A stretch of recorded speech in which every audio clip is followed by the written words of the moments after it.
Hi friends, முருங்கைக்கீரை பொடி செய்யறதுக்கு முருங்கைக்கீரையை நல்லா குச்சி இல்லாமல் உருவிட்டு 2-3 டைம் நல்லா தண்ணியில் வாஷ் பண்ணிட்டு தண்ணியில் நல்லா ட்ரை பண்ணி எடுத்துக்கோங்க.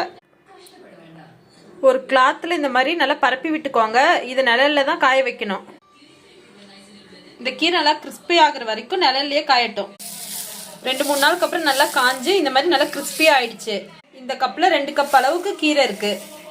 ஒரு கடாயில் முருங்கைக்கீரையை சேர்த்து நல்லா சூடாகிற வரைக்கும் வறுத்துக்கோங்க. அப்போதான் ரொம்ப நாள் இருந்தாலும் கெட்டு போகாமல் இருக்கும். ஸ்டவ்வை மீடியம் ஃப்ளேமில் வச்சு நல்லா வறுத்துக்கோங்க. இப்போ இதை ஒரு பிளேட்டுக்கு மாற்றிக்கலாம். எந்த கப்பில் 2 கப் முருங்கைக்கீரை இருந்துச்சோ அதே கப்பில் 1/2 கப் கடலைப்பருப்பு. பருப்பு நல்லா கலர் மாற வரைக்கும் வறுத்துக்கோங்க.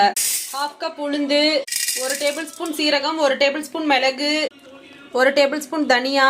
ஒரு கடாயில் கொஞ்சமாக எண்ணெய் விட்டு 5-6 பல் பூண்டு, கொஞ்சமா எண்ணெய் சேர்த்து காரத்துக்கு தேவையான அளவு வரமிளகாய், சின்ன நெல்லிக்காய் சைஸ் புளி, கடாயில தேவையான அளவு உப்பு சேர்த்து அதையும் வறுத்து எடுத்துக்கோங்க. இதெல்லாம் ஆறட்டும். மிக்ஸி ஜார்ல சேர்த்து அரைச்சிக்கலாம். கொஞ்சமா பெருங்காயம் சேர்த்து அரைச்சிக்கோங்க. இந்த மாதிரி நல்லா நைஸா அரைச்சு எடுத்துக்கோங்க. அருமையான முருங்கைக்கீரை பொடி ரெடி.